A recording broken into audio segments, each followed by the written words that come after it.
Hello दोस्तों, Christmas का season शुरू हो चुका है और मैं इस मौके पर आप सबों के साथ क्रिसमस की असली कहानी शेयर करने वाला हूँ। यह कहानी लंबी है, इसलिए मैं इसे वीडियो सीरीज़ में लाऊंगा। मेरा सीधा एम है यीशु के जीवन को बिल्कुल क्रोनोलॉजिकल ऑर्डर में समझना। तो चलिए इस खूबसूरत कहानी को शुरुआत करते हैं और ये कहानी को मैं आपके सामने पार्ट बाय पार्ट में लाऊंगा और उस पार्ट के अंदर कुछ चैप्टर्स होंगे। उसमें हम बाइबल के कुछ वर्सेस से हम इस कहानी को क्रोनोलॉजिकल ऑर्डर में पढ़ के समझने का प्रयास करेंगे। पहला पार्ट होगा प्रभु यीशु मसीह की आस, anticipating the Lord Jesus Christ. तो चलिए इसको पढ़ते हैं और समझते हैं। पार्ट 1, प्रभु यीशु मसीह की आस, anticipating the Lord Jesus Christ. Chapter 1, यीशु मसीह अनादि काल से मौजूद, दुनिया को बनाने वाले, सृष्टिकर्ता और बचाने वाले उद्धारकर्ता। हम बाइबल से कुछ वर्सेस को देखते हैं जो इस बिंदु पे बात करते हैं। आदि में परमेश्वर ने आकाश और पृथ्वी की सृष्टि की। आदि में वचन था और वचन परमेश्वर के साथ था और वचन परमेश्वर था। यह आदि में परमेश्वर के साथ था। सब कुछ उसके द्वारा उत्पन्न हुआ और जो कुछ उत्पन्न हुआ है उसमें से कोई भी वस्तु उसके बिना उत्पन्न नहीं हुई।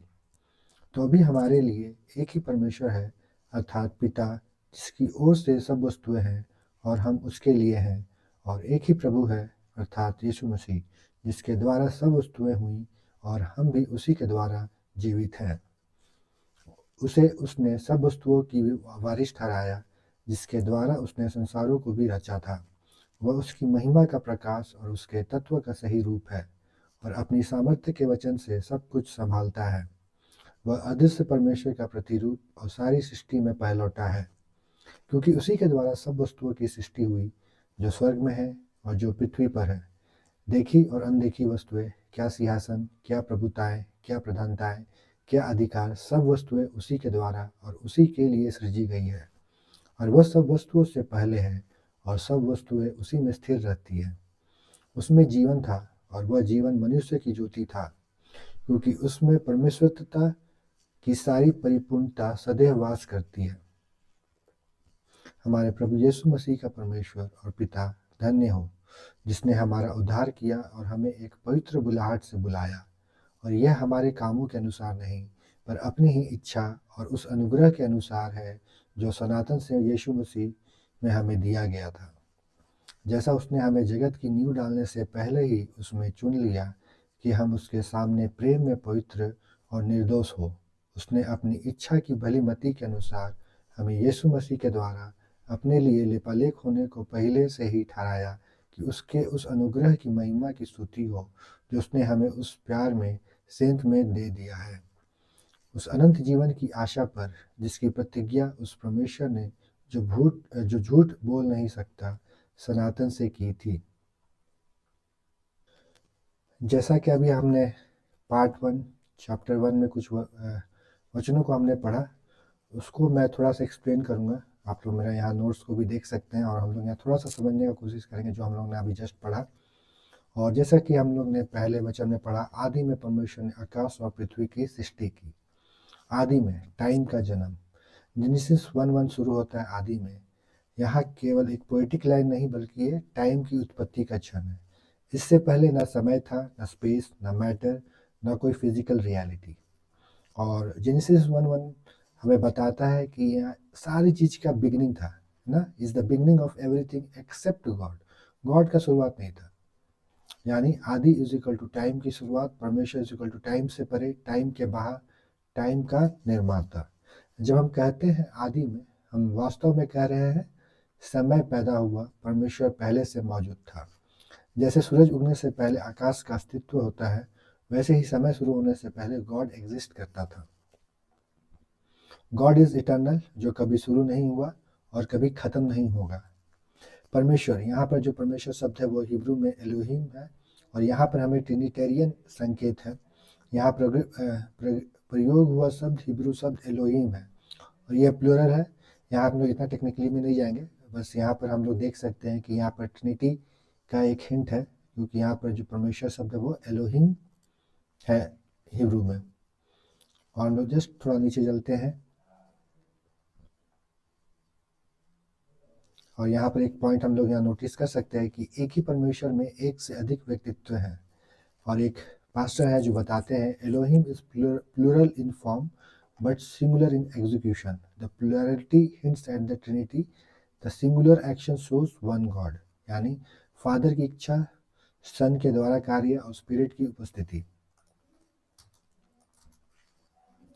जेनेसिस 1:2 में आत्मा जल पर मंडरा रहा है। जॉन 1:3 कहता है कि सब कुछ वचन के द्वारा बना। और जेनेसिस 1:1 फादर का नाम दर्शाता है। इसलिए ट्रिनिटी न्यू टेस्टामेंट इन्वेंशन नहीं है। ट्रिनिटी पुराने नियम के पहले ही वर्ष में छिपी हुई है। सृष्टि की God's sovereign effortless act. Hebrew verb बरा यानी क्रिएटेड, यह एक स्पेशल वर्ब है जो केवल परमेश्वर के लिए प्रयोग होता है। इसका अर्थ है एक्स निहिलो क्रिएशन, मतलब नथिंग से समथिंग। सॉवरेन एक्ट बिना किसी बाहरी सहायता, एफर्टलेस अथॉरिटी, केवल वचन से। और यहाँ पर एक पास्टर बहुत बढ़िया कहते हैं कि creation was not assembly, it was the calling into existence of what did not exist. यहाँ पर ये ऐसी क्रिएशन नहीं जैसे कारपेंटर लकड़ी से फर्नीचर बनाता है, पॉटर मिट्टी से बर्तन बनाता है, कोडर टेम्पलेट से वेब पेज बनाता है ना। मैन रिपर्पसेस करता है, गॉड क्रिएट्स करता है। Ex nihilo is equal to out of nothing, यानी एटम्स नहीं थे, एलिमेंट्स नहीं थी, स्टार्स नहीं थे, लाइट नहीं थी, वाटर नहीं थी, बायोलॉजी नहीं थी, डीएनए नहीं था, और परमेश्वर ने बस कहा और अस्तित्व प्रकट हो गया। Creator versus creation. यहाँ पर हमें एक बात को जोर देना पड़ेगा कि यहाँ पर Genesis 1:1 permanently separates creator from creation. God is not part of creation, he is above, beyond and before creation. इसका अर्थ God is equal to being self existent.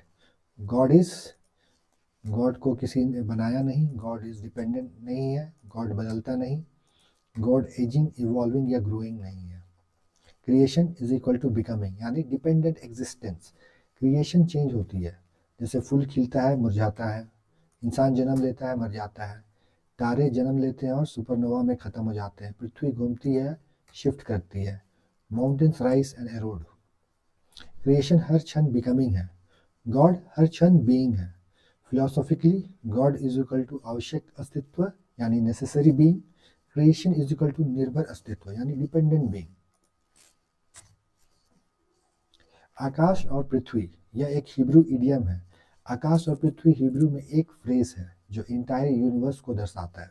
जैसे हम कहते हैं जमीन आसमान एक कर देना, कवरिंग एवरी पॉसिबल एफर्ट, पाताल से लेकर आसमान तक, from bottom to top the entire universe. वैसे ही heavens plus earth is equal to everything. इसका दायरा space, time, matter, energy, planets, galaxies, spiritual realms, visible plus invisible creation. Paul कोलोसियों 1:16 में इसकी पुष्टि करता है। छठा पॉइंट, क्रिएशन गॉड के लिए कठिन नहीं, नॉर्मल थी। यहाँ पर पास्टर एक कहते हैं कि Genesis 1 is not a struggle, God speaks softly and the universe erupts into being.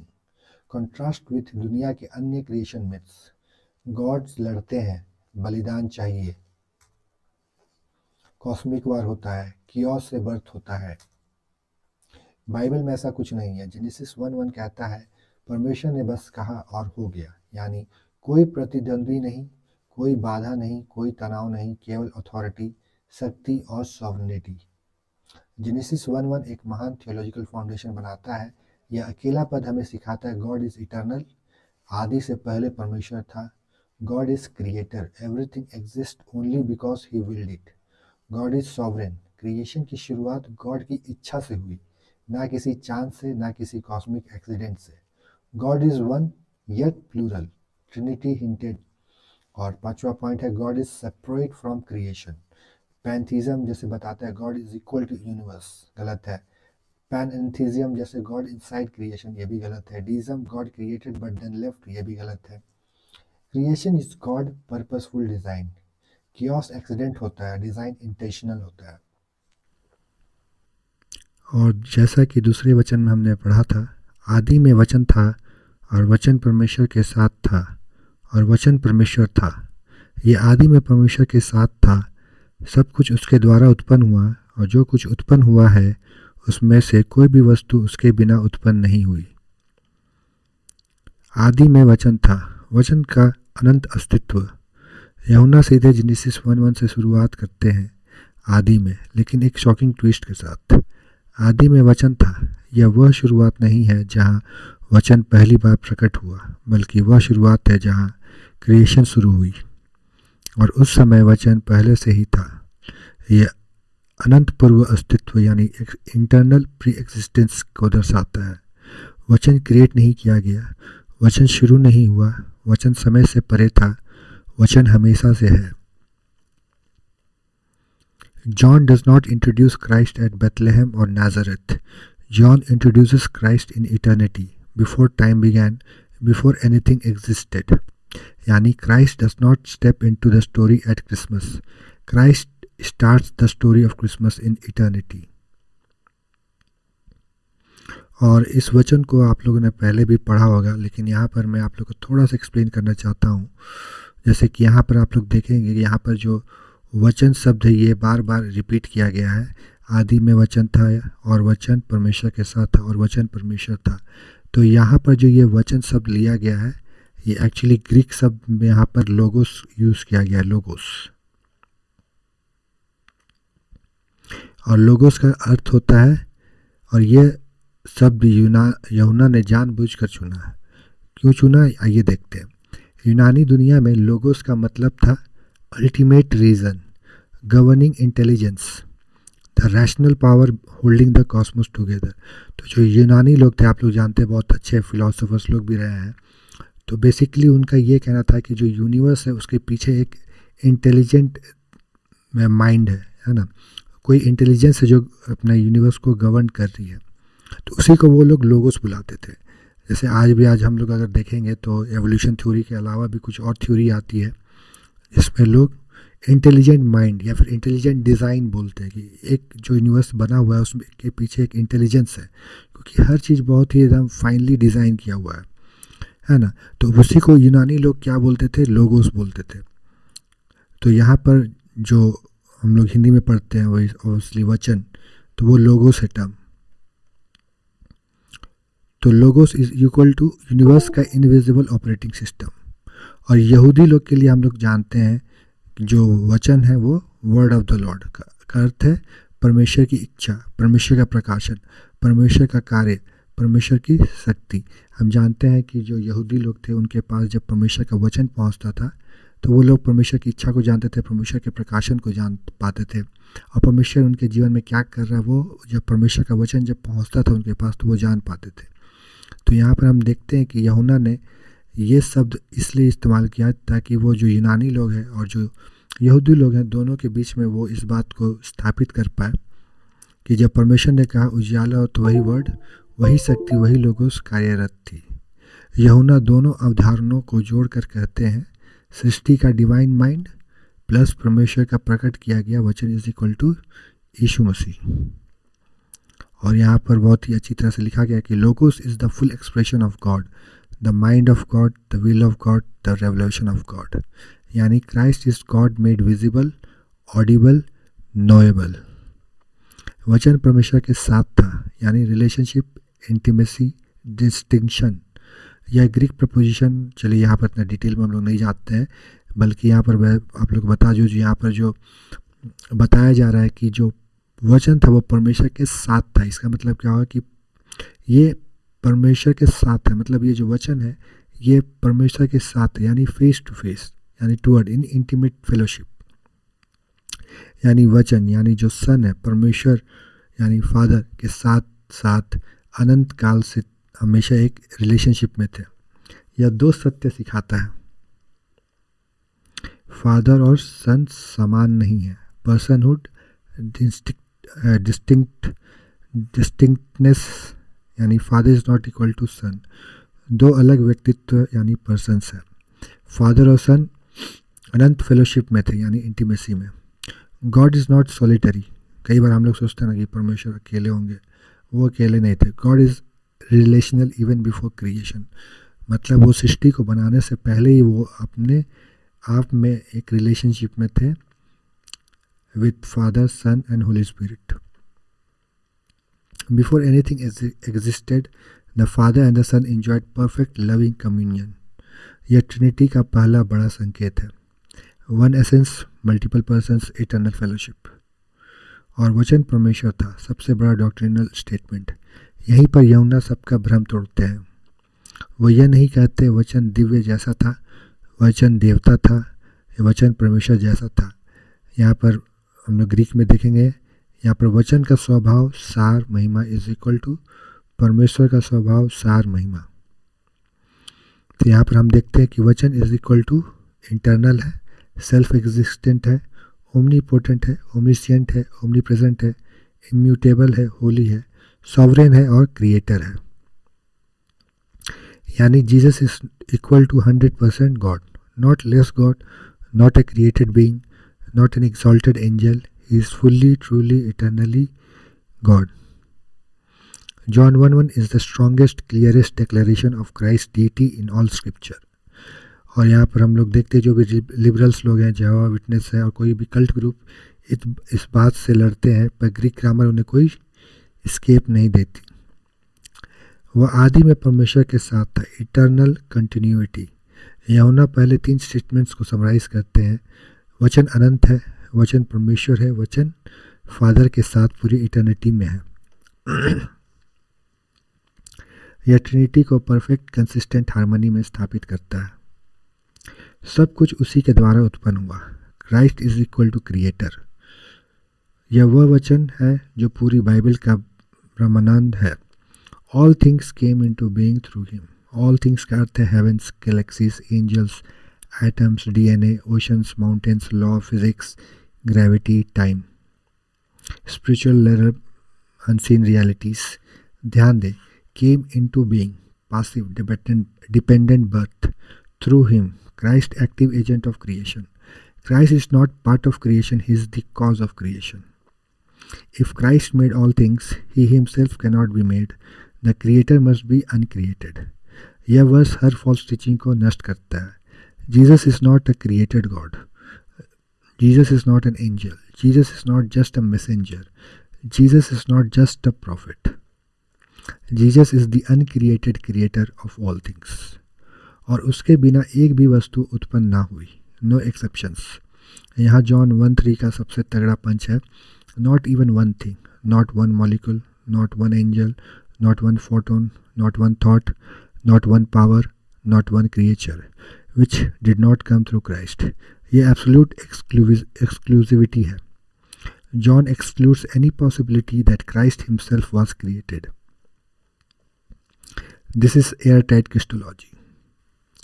तो अभी हमारे लिए एक ही परमेश्वर है, अर्थात पिता, जिसकी ओर से सब वस्तुएं हैं और हम उसके लिए हैं, और एक ही प्रभु है, अर्थात यीशु मसीह, जिसके द्वारा सब वस्तुएं हुई और हम भी उसी के द्वारा जीवित हैं। यह हमारे लिए एक ही परमेश्वर है, father, the source of all things. Paul शुरू करते हैं, हमारे लिए एक ही परमेश्वर है, अर्थात पिता। यह सीधा ओल्ड टेस्टमेंट की मूल्य घोषणा को रिपीट करता है। Hear O Israel, the Lord our God, the Lord is one. Deuteronomy 6:4। Paul कह रहे हैं, हमारा विश्वास पॉलीथीज़म नहीं है, हमारा विश्वास मोनोथीज़म है। हमारा विश्वास एक परमेश्वर पर आधारित है, जिसकी ओर से सब वस्तुएं हैं।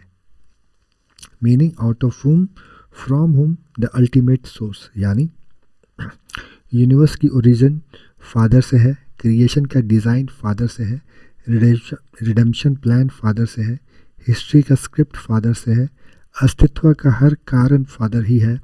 ही is the source, the fountain head, the origin, और हम उसके लिए हैं। This is massive. आप क्यों एग्जिस्ट करते हैं, क्यों ब्रीथ करते हैं, क्यों जीवित हैं? पॉल का उत्तर, क्योंकि हम उसके लिए हैं। His purpose, his glory, his pleasure. We exist for God, not God for us. God is not the means to our end, we are the means to his glory. This destroys self-centered religion, prosperity gospel, God exists to bless me, thinking, my will first attitude. आपका chief purpose, to glorify God and enjoy him forever. और एक ही प्रभु है, अर्थात यीशु मसीह, the Son, the agent of all things. अब पॉल दूसरा बड़ा स्टेटमेंट देते हैं, और एक ही प्रभु है, अर्थात यीशु मसीह। यह सिर्फ सम्मान का टाइटल नहीं, Greek Lord is equal to क्यूरियोस, इसका अर्थ है Yahweh, sovereign master, divine ruler, owner of all. New Testament में जब पॉल लॉर्ड कहते हैं वह असर्ट करते हैं Jesus is equal to Yahweh of the Old Testament. Jesus is equal to God. यह कोई सब गॉड नहीं, माइनर गॉड नहीं, क्रिएटेड गॉड नहीं, ही इज द लॉर्ड जिसके द्वारा सब वस्तुएं हुई, थ्रू क्राइस्ट क्रिएशंस एजेंट। यह वाक्य जॉन 1:3 और कोलोसियंस 1:16 को मिरर करता है। Father is equal to source, son is equal to agent और मीन्स। यहाँ पर मतलब है through whom all things came into being. Christ is creator, agent of creation, active power behind creation, one through whom father executed creation. और यहाँ पर बहुत ही अच्छा तरह से लिखा हुआ है, the Father planned creation, the Son accomplished creation, the Spirit energised creation. यानी ट्रिनिटी एक ब्लूप्रिंट बनाती है, Father wills, Son creates, Spirit sustains. इससे तीन बातें क्रिस्टल क्लियर है, जीसस क्रिएशन का हिस्सा नहीं, ही इज द क्रिएटर। कोई भी क्रिएटेड थिंग स्वयं क्रिएशन का एजेंट नहीं हो सकती। If Christ created all things then Christ himself can not be created, otherwise he would have to create himself, जो कि इम्पॉसिबल है। क्राइस्ट इटर्नल है, प्री एग्जिस्टेंट है। सृजनकर्ता होने के लिए उसे समय से पहले एग्जिस्ट करना अनिवार्य है। क्राइस्ट की डीटी अनडिनाइबल है, जिसके द्वारा सब वस्तुएं हुई, डिवाइन फंक्शन है। सृष्टि करना इज इक्वल टू गॉड का एक्सक्लूसिव वर्क, और हम भी उसी के द्वारा जीवित हैं, through Christ our ongoing sustainer. यह वाक्य फिनोमिनल है। इसका मतलब है because of him, through him, by means of him we live. इसका अर्थ सिर्फ फिजिकल लाइफ नहीं, टोटल एग्जिस्टेंस है। We live physically by his sustaining power, spiritually by his saving grace, eternally by his resurrection life. Physical life Christ से चलता है। यहाँ पर आप हिब्रू 1:3 में पढ़ सकते हैं, upholds all things by his powerful words.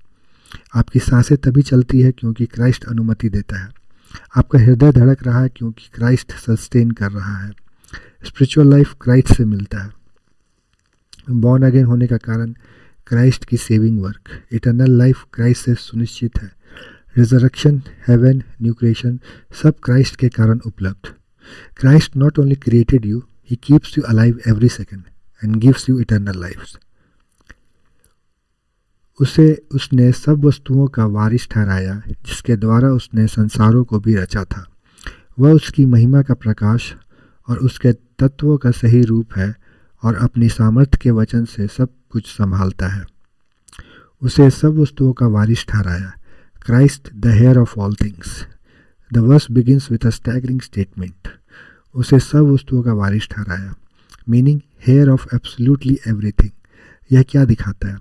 Christ is the owner of the entire universe. Father ने पूरे क्रिएशन का इनहेरिटेंस सन को दिया। Christ owns everything because he created everything, sustains everything and will inherit everything. History का अंतिम उद्देश्य मसीह की महिमा है। सारी सृष्टि अंत में क्राइस्ट की ओनरशिप में वापस जाएगी। स्वर्ग, पृथ्वी, स्वर्गदूत, राजसत्ता, राष्ट्र, रिडीम्ड पीपल, नया आकाश और नई पृथ्वी, एवरीथिंग एग्जिस्ट फॉर क्राइस्ट। यह साम 2 की भविष्यवाणी का फुलफिलमेंट है। मैं तुझे जातियों विरासत में दूंगा। यानी Christ is not just saviour, he is the rightful king of all creation, जिसके द्वारा उसने संसारों को भी रचा। Christ the creator of ages. और यहाँ पर एजेस का मतलब है time, space, matter, history, not just physical universe, entire timeline है ना। हम लोग यहाँ पर अभी मूवी में देख रहे हैं मल्टी टाइम लाइन, मल्टीवर्स। तो यहाँ मल्टीवर्स का तो गारंटी नहीं है, लेकिन यहाँ जो भी यूनिवर्स है उसका जो क्रिएटर है वो क्राइस्ट है।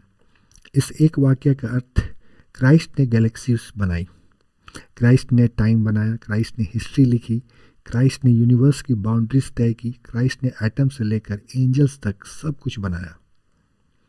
यह जॉन 1:3, कोलोसियंस 1:16-17 को कंफर्म करता है। Everything was made through him and for him. और Christ did merely appear in history, he created history.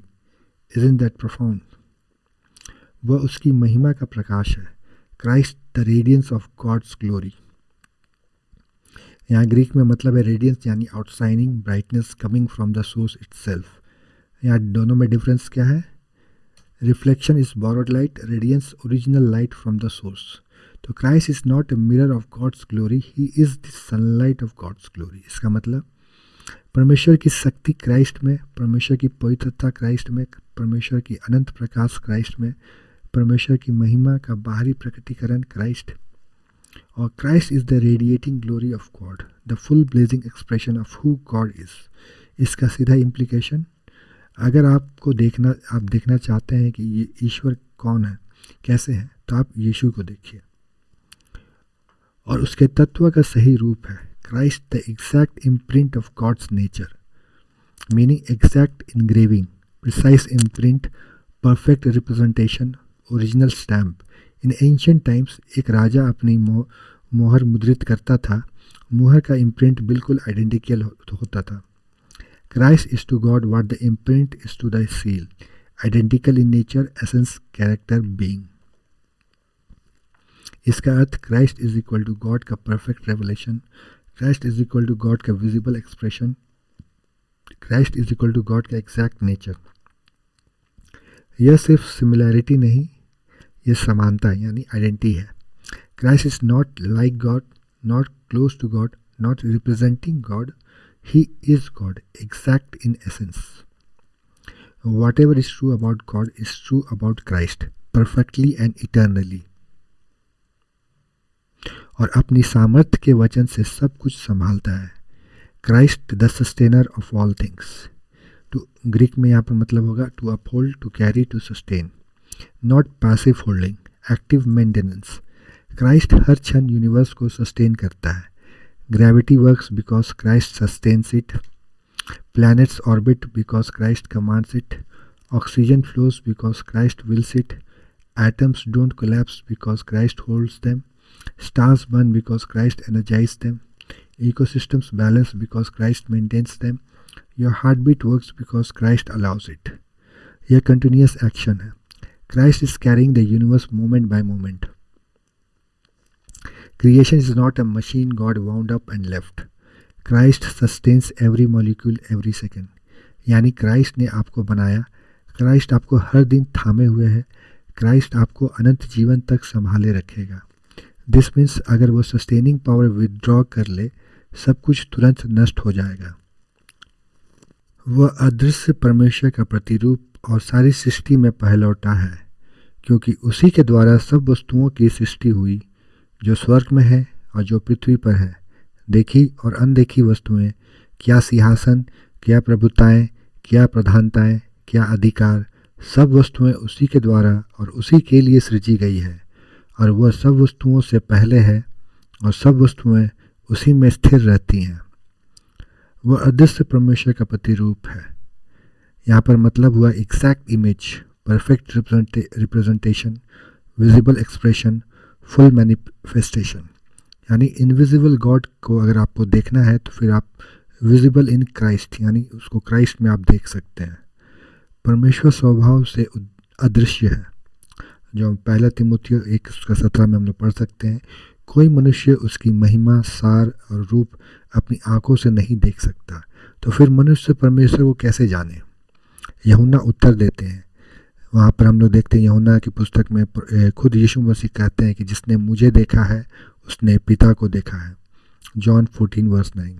यानी मसीह परमेश्वर का आंखों से दिखने वाला पूर्ण प्रकटीकरण है।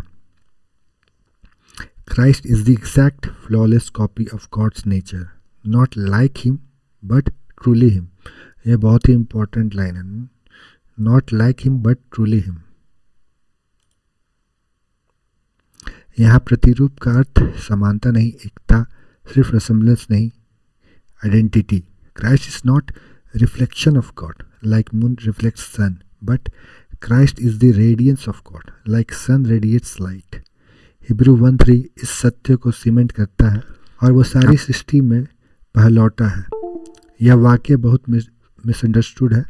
कल्ट ग्रुप्स इसे गलत तरह से यूज़ करते हैं कि जीसस पहली क्रिएटेड बीइंग है, लेकिन ग्रीक टेक्स्ट ऐसा नहीं कहता। यहाँ का मतलब है firstborn in rank, honour, authority, not created order. Old Testament usage prove this. हम लोग यहाँ देखते हैं कुछ एग्जाम्पल्स जो पुराने नियम में यूज़ किया गया है। इज़राइल के लिए परमेश्वर कहता है कि you are my firstborn, Exodus 4:22। पर इज़राइल सबसे पहला राष्ट्र नहीं था। इसका मतलब विशेष स्थान। इज़राइल को एक विशेष स्थान परमेश्वर ने अपने समक्ष दिया था। David is equal to God's firstborn, Psalm 89:27। लेकिन डेविड जैसी का सबसे छोटा बेटा था। इसका अर्थ क्या है? Highest rank among kings. So first born is equal to supreme heir, highest authority. Paul क्या कह रहे हैं? Jesus is supreme over all creation, not part of creation. यहाँ पर first born of creation does not mean first created, it means first in rank over creation. He is heir, ruler, sovereign. यानी Jesus is greater than creation. Jesus is not equal to creation का हिस्सा, Jesus is equal to creation का Lord. तीसरा point, क्योंकि उसी के द्वारा सब वस्तुओं की सृष्टि हुई। Now Paul gives the reason why Christ is firstborn, because Christ is the creator of everything. Greek में लिखा है, ग्रीक में अलग अलग फ्रेजेस हैं तो उसमें हम लोग नहीं जाएंगे, यहाँ पर आप देख सकते हैं। उसी में सब चीज़ें की उत्पत्ति। In him all creation originated. Christ is the blueprint, the design, the idea behind creation. उसी के द्वारा, Christ is the agent, the power, the active cause. उसी के लिए, Christ is the goal, the end, the purpose. Creation Christ से शुरू, Christ से बनी, क्राइस्ट के लिए बनी। That's the full cycle. चौथा पॉइंट, जो स्वर्ग में है और जो पृथ्वी पर है, visible plus invisible realms. Paul अब क्रिएशन का दायरा बताते हैं। स्वर्ग में और पृथ्वी पर, physical realm plus spiritual realm. Visible, stars, galaxies, planets, oceans, mountains, forest, humans, animals, micro organisms, atoms. Invisible में spirits, angels, heavenly beings, unseen dimensions. Christ created all realms, not just what we C.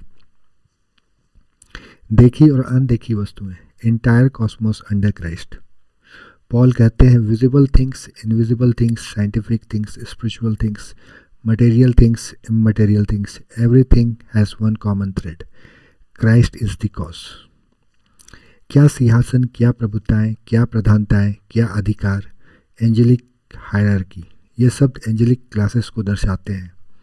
Thrones, dominions, principalities, powers, तो ये सब अलग अलग angelic hierarchy को दर्शाते हैं। दो बातें, एंजल्स भी क्राइस्ट की क्रिएशन है। They are not independent beings, they owe their existence to Christ. दूसरा पॉइंट, क्राइस्ट उन पर सॉवरेन अथॉरिटी रखते हैं। किसी भी एंजेलिक फोर्स, चाहे होली हो या फॉलन, क्राइस्ट के अथॉरिटी के नीचे है। नो एंजल, डीमन और spiritual authority exist outside Christ creative power and sovereign rule. यानी शैतान भी क्राइस्ट की अनुमति से ही एग्जिस्ट करता है। सब वस्तुएं उसी के द्वारा और उसी के लिए सृजी गई हैं। यह वर्स क्रिएशन की पूरी थियोलॉजी का समरी है। By Christ is equal to he made them, for Christ they exist for his glory, unto Christ they return to him. Creation का ultimate purpose Christ centred universe, not man centred universe. और वह सब वस्तुओं से पहले है। ये pre existence की स्ट्रॉन्गेस्ट डिक्लेरेशन है। Christ existed before Mary, before David, before Adam, before angels, before heavens, before time, before creation itself. He is the pre existence I am. John 8:58 confirms, पहले कि अब्राहम होता मैं हूँ। और सब वस्तुएं उसी में स्थिर रहती हैं। इसका मतलब है वो held together, sustained, maintained, kept from collapse, preserved in order. यहाँ पॉल क्रिएशन के बाद की कहानी बताते हैं। क्राइस्ट ने सिर्फ चीज़ें बनाई नहीं, वह उन्हें हर क्षण बनाए भी रखता है। Christ is the glue, the power, the principal that holds the universe together. Examples, atom don't fly apart because Christ holds them. Stars don't explode randomly because Christ stabilizes them. Gravity remains constant because Christ sustains it. Time doesn't collapse because Christ orders it. Forces remain balanced because Christ governs them. Your heartbeat, your breathing, the orbit of earth, everything follows the same explanation. सब वस्तुएं उसी में स्थिर रहती हैं. उसमें जीवन था और वह जीवन मनुष्य की ज्योति था. उसमें जीवन था. Life is not something Jesus received, life is something Jesus is. यूहन्ना लिखते हैं उसमें जीवन था. ग्रीक वर्ड यहाँ पर जो यूज़ किया गया उसका मतलब है जोई, meaning divine life, self existence life, eternal original life. यह बायोस जीव विज्ञान वाली फिजिकल लाइफ नहीं है. यह मानसिक भावनात्मक लाइफ भी नहीं है. यह है God life, the very essence of divine existence. इसका अर्थ जीसस लाइफ का स्रोत नहीं, जीसस लाइफ स्वयं है. उन्होंने लाइफ पाई नहीं, लाइफ को रखा नहीं, लाइफ को उधार नहीं लिया. लाइफ उनका स्वभाव है. और यहाँ पर बहुत अच्छा तरीका से कहा गया है, Christ does not receive life from another, he possesses life in himself the way only God does. यानी life flows from him, life depends on him, life is sustained by him, life is defined by him. यह वही truth है जो Jesus खुद कहते हैं, मार्ग, सत्य और जीवन मैं ही हूँ. यूहन्ना 14 उसका 6 वर्ष में. Life in Christ exist in 3 dimensions, physical life, spiritual life and eternal life. Jesus is the fountain of every form of life, biological, spiritual, eternal. और वह जीवन मनुष्य की ज्योति था. Life becomes light.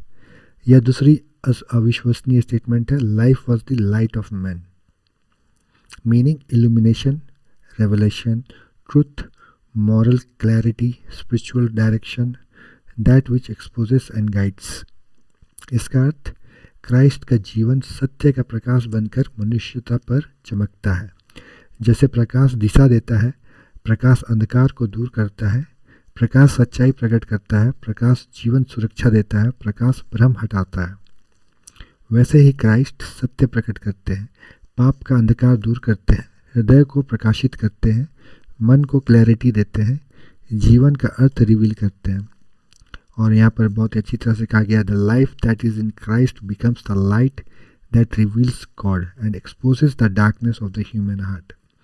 Without Christ केवल अंधकार. यहूदी हो, यूनानी हो, आधुनिक वैज्ञानिक हो, दार्शनिक हो, सभी मनुष्य ट्रुथ को नेचुरली परसीव नहीं कर सकते. क्यों? क्योंकि अंधकार स्वभाव है, जैसे यूहन्ना 3 उसका 19 में लिखा हुआ है. सिर्फ क्राइस्ट का जीवन ही मनुष्य के विवेक को जगा सकता है, मनुष्य का मार्ग प्रकाशित कर सकता है, मनुष्य को पाप की समझ दे सकता है, उसे परमेश्वर तक ले जा सकता है. Light is equal to revelation of God. Christ reveals God's nature, God's holiness, God's character, God's truth, God's salvation, God's glory.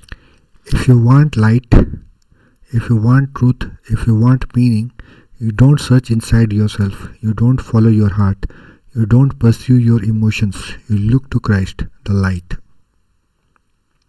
Why? Life is equal to light. Why both words together? Because life is equal to divine power within Christ. Light is equal to divine truth coming from Christ. Life is the source, light is the expression. Light flows only where life exist. Christ के बिना न spiritual life मिलती, न truth दिखता, न salvation समझ में आता है. Without Christ we live physically but remain dead spiritually and blind morally.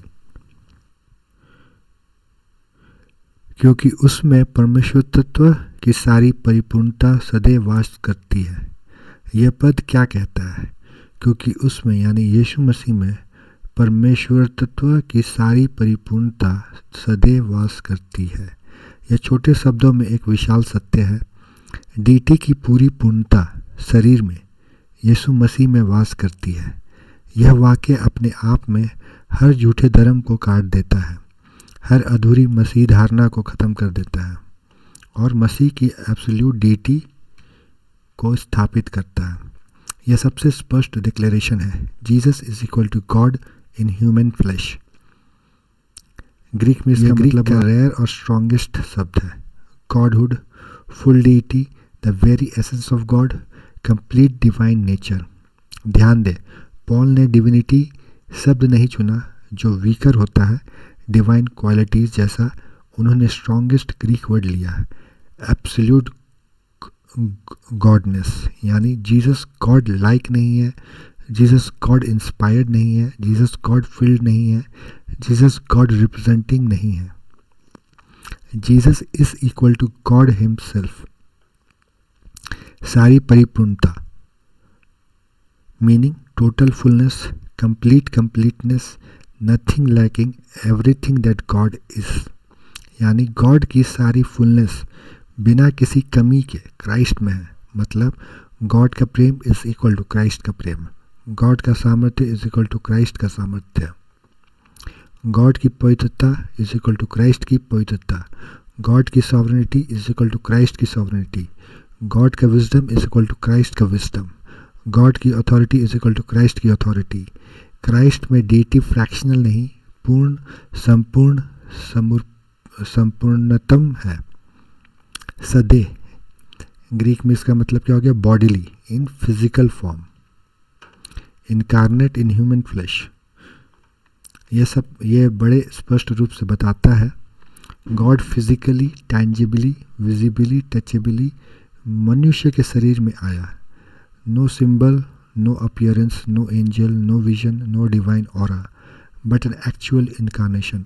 और इसी के लिए हम लोग क्रिसमस मना रहे हैं कि गॉड बिकेम मैन, यानी Jesus breathing is equal to God breathing, Jesus walking is equal to God walking, Jesus speaking is equal to God speaking, Jesus touching is equal to God touching. He is Emmanuel, God with us.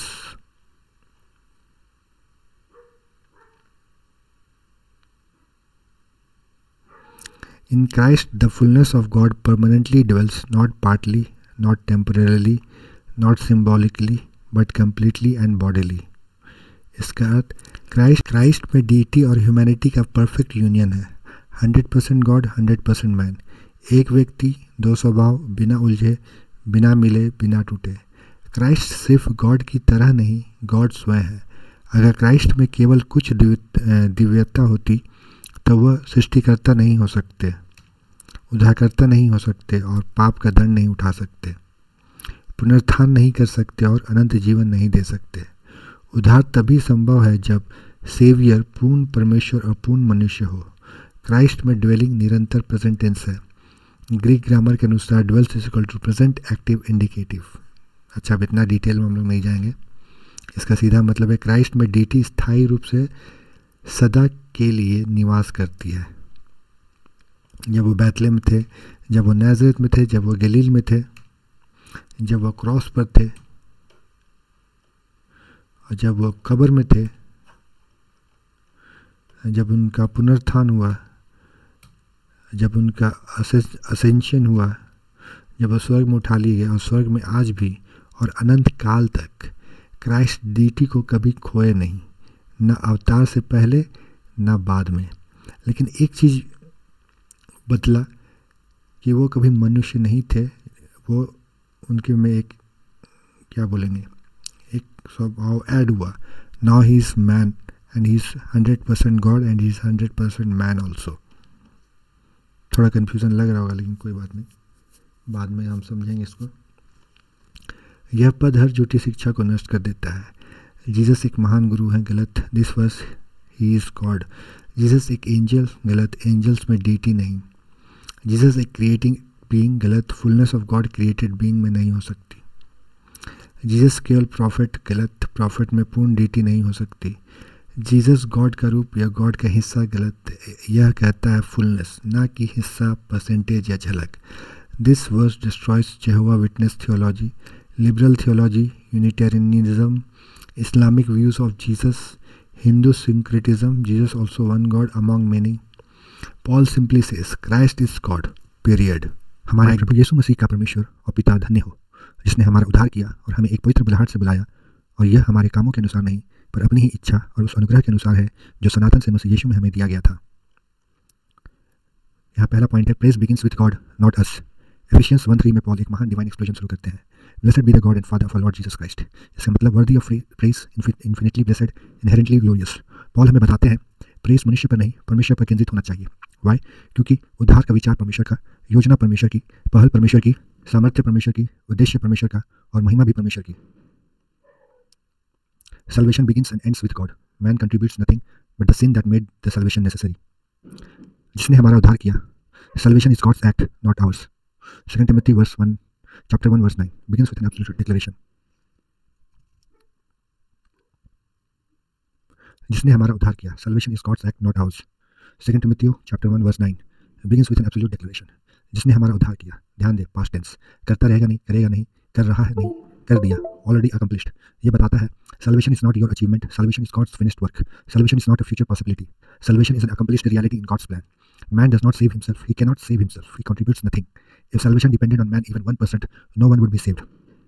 और हमें एक पवित्र बुलाहट से बुलाया। Salvation begins with God's call. यहाँ पर जो Greek शब्द जो इस्तेमाल किया है उसका मतलब है called, summoned, appointed. यह निमंत्रण नहीं है, ये डिवाइन समन है। इसको आप इस तरह से एग्जाम्पल देख सकते हैं कि जैसे बहुत जगह प्रचार होता है, लेकिन क्या सब कोई यीशु को ग्रहण करते हैं? नहीं। बट जो ग्रहण करते हैं वो क्यों कर पाते हैं? क्योंकि गॉड कॉल्स देम, ही समन्स देम। जब वो समन करते हैं तो जो मुर्दा है वो भी जी उठता है। इसको आप ऐसे एग्जाम्पल से समझिए, जस्ट एज जीसस ने लाजरस को बुलाया, डेड मैन रिस्पॉन्डेड। तो आज हम देखते हैं कि जितने भी संसार में लोग हैं सब मरे हुए हैं, लेकिन जब परमेश्वर बुलाता है तो वो जीवित हो जाते हैं। और परमेश्वर जो पवित्र बुलाहट से बुलाया, तो जितने कोई आज हम मसीह के परिवार में हैं, हमें भी परमेश्वर ने बुलाया, और जब हम मरे हुए अवस्था में थे तो हम जीवित किए गए, तब जाके हम परमेश्वर के सुसमाचार को रिस्पॉन्ड कर पाए। गॉड स्पिरिचुअली डेड सिनर्स को बुलाता है और वे जीवित हो जाते हैं। God's call is sovereign, effective, irresistible, life giving. This is why Paul says salvation begins with God calling us, not us choosing him. और यह हमारे कामों के अनुसार नहीं। Salvation has zero human contribution. यह evangelical वर्ल्ड का सबसे अनपॉपुलर वाक्य है। हमारे कामों के अनुसार नहीं, नॉट अच्छे काम, दान, उपवास, प्रार्थनाएं, भक्ति, नैतिक जीवन, धार्मिकता, संस्कार, पुरोहित, नियम पालन, सिद्धांत, nothing, zero. Salvation is not human achievement, it is a divine gift. Human merit has no place in the equation. This world kills self-righteousness, work-based salvation, legalism, religious pride, I am good enough for God thinking. पर अपनी ही इच्छा और उस अनुग्रह के अनुसार God saves because he wills to save. यह शुद्ध सॉवरेनिटी है। God saved you because he wanted to. कई लोग पूछते हैं कि परमेश्वर ने क्यों मुझे बचाया, क्यों मुझ पर इतना प्रेम किया। देखिए, आपके ऊपर कुछ नहीं है, ये गॉड की इच्छा के ऊपर है। उसको ही wanted to, that's why God chose you because he delighted to. God was not forced, God was not pressured, God was not responding, God was not reacting. Greek में जो शब्द पर्पस है, डिक्री है, इंटेंशन है, plan है। Meaning salvation flows out of God's eternal desire, not human decision. मतलब आप एक दिन आपको मन किया कि यार आपको थोड़ा जीवन अपना सुधारना है, धार्मिक बनाना है, तो आप उठ के एकदम मन फिरा लिया, ऐसा नहीं होता ना। God calls you, summons you, या appoints you for salvation. You are not the initiator, जैसे हम लोग इनिशिएट नहीं कर पाते थे। You are not the trigger, you are not the cause, God himself is the cause.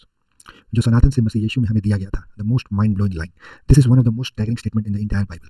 सनातन से हमें दिया गया था। देखिए, क्रिश्चियनिटी भी सनातन धर्म है, सनातन से हमें दिया गया था। English, given to us before time began. Salvation was decided before Adam sin, before humanity existed, before creation, before universe, before angels, before time started ticking. That means Christ was chosen before sin existed. The cross was planned before Eden. Redemption was not God's reaction to the fall. Christ was a lamb slain from before the foundation of the world. You were chosen in Christ before Genesis 1:1.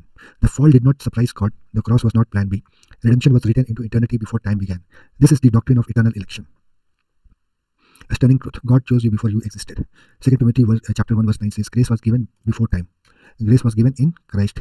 Grace was given to you, meaning you were in God's mind before creation. Christ was appointed as your Redeemer before Adam breathed. Your salvation was eternally secure before the world was made. This elevates salvation from an emotional decision, a human choice, a religious ritual to God's eternal decree, God's sovereign grace, God's timeless plan, God's everlasting love. जैसा उसने हमें जगत की नींव डालने से पहले ही उसमें चुन लिया कि हम उसके सामने प्रेम में पवित्र और निर्दोष हो, उसने अपनी इच्छा की भली मति के अनुसार हमें यीशु मसीह के द्वारा अपने लिए लेपालिक होने को पहले से ही ठहराया कि उसके उस अनुग्रह की महिमा की स्तुति हो जो उसने हमें उस प्यारे में सेंत में दे दिया है, उस अनंत जीवन की आशा पर जिसकी प्रतिज्ञा उस परमेश्वर ने जो झूठ बोल नहीं सकता सनातन से की थी। जगत की नींव डालने से पहले ही, before Genesis 1:1, God chose you. Paul writes, जैसा उसने हमें जगत की नींव डालने से पहले ही उसमें चुन लिया। यह धर्मशास्त्र का सबसे चौंका देने वाला ट्रुथ है। आपका चुनाव क्रिएशन के शुरू होने से पहले हुआ था। जगत की नींव डालने से पहले का अर्थ एडम से पहले, संसार बनने से पहले, समय शुरू होने से पहले, सूरज चांद तारे बनने से पहले, पाप आने से पहले, आप पैदा होने से पहले, God already choose you in Christ. यहाँ बहुत अच्छी तरह से लिखा हुआ है, election is not God noticing who will choose him, election is God choosing those who would never choose him. चुनाव का मतलब God set his love on you, God wrote your name in his eternal book, God planned your salvation, God determined your destiny, God chose you for himself. और यह सब कोई काम करने से पहले हुआ कि हम उसके सामने प्रेम में पवित्र और निर्दोष हो। पर्पस ऑफ इलेक्शन, गॉड ने आपको चुना क्यों? कि हम पवित्र और निर्दोष हों। Holy is equal to set apart, morally pure, blameless, guiltless, unaccused, justified. उसने हमें यीशु मसीह के द्वारा लेपालिक होने को पहले से ही ठहराया. Predestined for adoption. This is breathtaking. Predestined is equal to predetermined, predecided, foreappointed. Greek में मतलब है marked out beforehand. गॉड ने न सिर्फ आपको चुना बल्कि आपको अपने परिवार में adopted child बनाने का निर्णय इटर्निटी में ही लिया. Jesus didn't just save you from hell, he brought you into God's own household. Adoption means you are loved with the same love that the father has for the son. यानी आप अनाथ नहीं, अब आप अकेले नहीं, आप फादरलेस नहीं, आप गॉड्स बिलवड चाइल्ड है. Full rights, full access, full inheritance. Predestination is equal to divine adoption plan. उसकी इच्छा की भली मति के अनुसार God saved you because he wanted to save you. ये बहुत ही बढ़िया लाइन है, इसको तो अंडरलाइन करके रखना पड़ेगा. पॉल फिर बताते हैं उसकी इच्छा की भली मति के अनुसार, meaning God chose you because it pleased him, not because you were good, because you were moral, because you would believe, because you prayed, because you deserved. He chose you according to his pleasure, according to his will, according to his purpose, according to his delight. This removes all human boasting. The reason for your salvation is in God, not in you. कि उसके अनुग्रह की महिमा की स्तुति हो. Purpose of salvation, praise of his grace. Paul अब पूरा उद्देश्य बताते हैं. God saved you so that his grace would be praised. Grace is equal to undeserved favor. Glory is equal to the radiant display of God's character. Salvation exists so that God की दया चमके, God की कृपा की महिमा दिखाई दे, God का प्रेम सम्मानित हो, God की शक्ति सराही जाए. You are saved not so you can feel better, but so God's grace is magnified. जो उसने हमें उस प्यार में सेंत में दे दिया है. Grace given freely, richly, fully in Christ. उस प्यार में, in the beloved, that is Christ. मतलब he lavished with grace, freely favored, richly poured out, unearned blessing. God ने आपको कोई leftovers नहीं दिए. He gave you his best gift, Christ himself. यानी grace is equal to Jesus, blessing is equal to Jesus, eternal life is equal to Jesus, adoption is equal to Jesus, election is equal to Jesus, salvation is equal to Jesus. Everything God gives, he gives in Christ, because Christ is the treasure of heaven. God's grace is not a thing. God's grace is a person, the beloved Son. उस अनंत जीवन की आशा पर सनातन से की थी. Now comes the breathtaking climax. उस अनंत जीवन की आशा पर जिसकी प्रतिज्ञा परमेश्वर ने सनातन से की थी. This reveals three stunning truths. Eternal life is not a human idea. It is God's eternal promise. God promised eternal life before creation, before angels, before universe, before time, before Adam, before sin, before prophecy, before any human existed. This means eternal life was not invented because man sinned. It existed in God's heart long before sin existed. Who received this promise? God ने किसको वादा किया जब मनुष्य था ही नहीं? Answer: the Father made this promise to the Son. Father said, I will give you a redeemed people. I will give you a bride. I will give you a kingdom.